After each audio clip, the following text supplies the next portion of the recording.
Good morning, children, or afternoon or evening. I'm not sure when you will be watching this, but I decided that math probably would be best taught using videos any day that we have a new lesson introduced. So I'm going to flip it now to our book. Okay, now this is my first one, so you guys be patient with me. I wish I could see all of you right now and be teaching in the classroom. But I would like for you to turn to page 231 in your math book. And I would like for you to look at the top, Introduction to Decimals. Do you see where it says a decimal is another way to write a fraction? Please highlight that. That will be on your next test, test 13. Do you see that highlighted beside of there? And then it says in $4.32, 32 cents is a part of a dollar. It is 32 cents of the dollar. So it's 32 over 100 written as a fraction. Do you guys see that? Okay. And then a mixed decimal contains a whole number and a decimal. The number 4.3 is a mixed decimal. This is a lot of new information. Anytime we have a new concept introduced at the top, always be willing to refer back to that for a few days because I don't even remember all of this myself the very first time. I would like for you to go ahead and highlight a mixed number contains a whole number and a decimal as well. Again, that will be on test 13. Okay, let's continue on. The decimal point separates the whole number and the decimal. Okay, and the decimal point is read,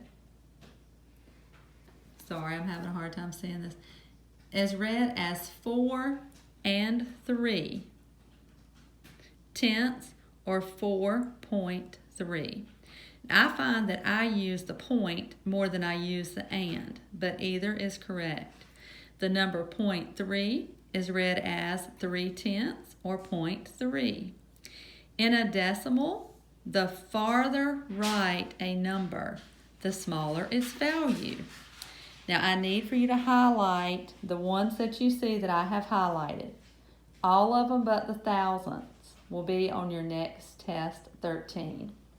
Okay, let's take a look at this. This is 6,903 point. See how you can use a point?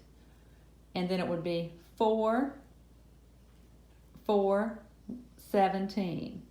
So it is 6 1,000ths, 9 hundredths, 0 tens, 3 ones. Okay, you've seen that. That's very familiar because we did place value to the left of the decimal earlier in the year. So you see the decimal, go to the left. You've got the ones, the tens, the hundreds, the 1,000s. Remember, we worked our way all the way to the millions. Now our focus is to the right of the decimal. Okay, to the right of the decimal, you're probably thinking in your mind it needs to go ones, tens, hundreds. But it's different to the right of the decimal. It goes tenths with the THS, hundredths, thousandths, and you do not have a once at the very first. It goes to tenths, okay? And let's go on down and let's take a look at this class practice together. Okay, fill in the blanks. For additional problems, see supplementary exercises, page 333. Okay, number 1. A blank blank separates the whole number from the decimal number. Okay, as you can see, the answer to that is decimal point. And look, it's right up there. Okay, now the first place to the right of the decimal point, is the tenths. Okay, tenths, and you write it like that. Okay, the second place to the right of the decimal point is the hundredths. See the decimal, see the second place, and you write hundredths. See how that's written with the apostrophe at the end? The third place to the right of the decimal point is the thousandths. Thousandths. Okay, notice that's not going to be on this coming up test, but you will need to know that, and you will know it once you finish these lessons because it goes over and over and over that for the next few days. Okay, now let's go to number 2. Read these decimals and circle the digit in the tenths place. Okay, let's go back up here. The tenths place is to the right of the decimal. Now let's go back down here and read the definition. The first place to the right of the decimal point is the tenths place. Do you see where I've drawn that arrow? Okay, so pretty simple. The only thing you do is look for that decimal, circle the first number to the right of it. So A is going to be 3. B, that's to the right, not below. B is to the right. 0.38, it will be the 3. C, 0.621 will be the 6. D, 0.579 will be the 5. E, 0.06 will be the 6. F, 0.42 will be the 4. G, 0.781 will be the 7. And H, 12.62 will be the 6. Do you see? It's just look at the decimal, circle the number to the right of it. You really don't even have to think that much with that. Okay, now you're going to match by drawing lines. Okay, so you're going to have to think just a little bit. You're going to have to refer back up to the top and some of the things that we've learned. But if you will be patient, not afraid to look back, this will not take very long to figure this out. So do you see where there's 0.7? Okay, 0.7. Look up here. Is going to be 7 tenths. See, the 0.4, the 0.7, they're in the same spot. So that is 7 tenths. Now, do you see the 0.4? Okay, that would be 4 tenths. Okay, do you see the 6.2? That is, now I say I use point a lot. It just means 6 and 2 tenths. Okay, 6 is your whole number, and again, the number to the right of that decimal is tenths, right? Okay, now we are at 3.8, which again, you've got that mixed decimal, you've got a whole number, and you've got a, see right here, a mixed decimal contains a whole number and a decimal. The number 4.3 is a mixed decimal. See that under number 2? We highlighted it. Okay, go down to 6.2. You have a mixed decimal. So that is going to be 6 is your whole number. And remember, any number to the right of the decimal is tenths. So that's 6 and 2 tenths. Okay, let's take a look at D. 3.8. Again, we have a mixed decimal. And that will be 3 and 8 tenths. 3 is your whole number. 8 is to the right of the decimal. So again, that's tenths. Okay, we're getting ready to see something different. You have 0.24. So that is 24 hundredths. You always say what's at the end of your second number. Do you see this says 4 tenths, 107 thousandths?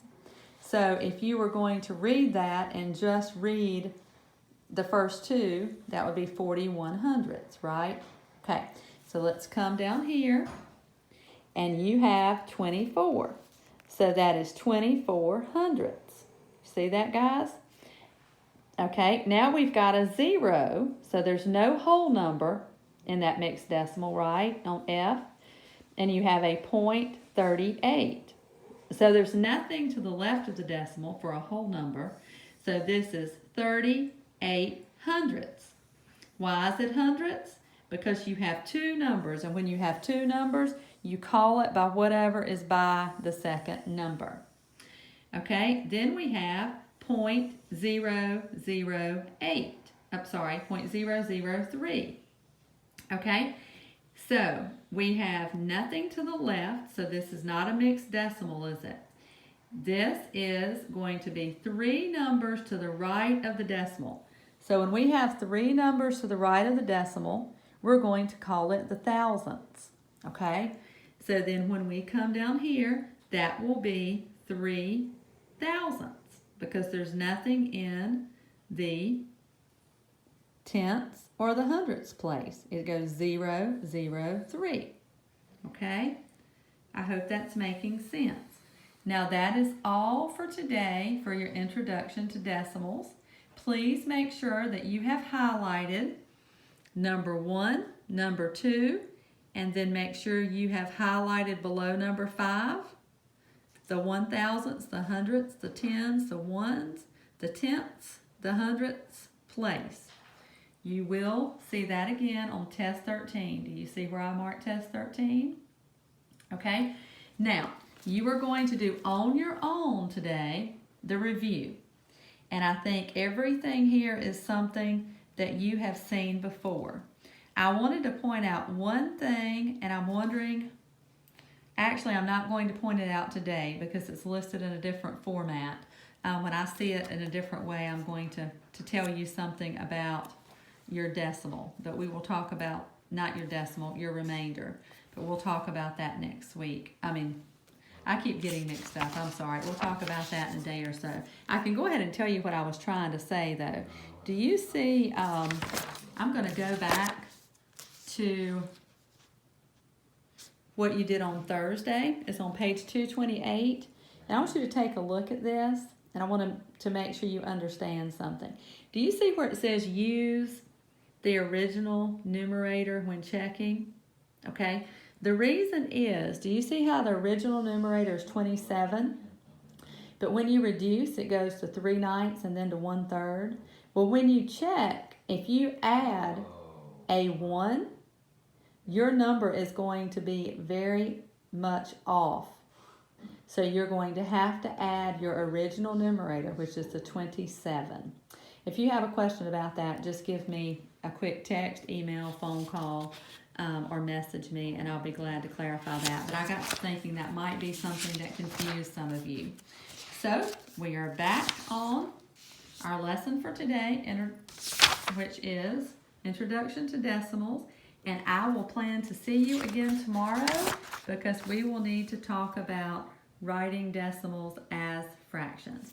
I hope you have a fantastic day. Bye-bye.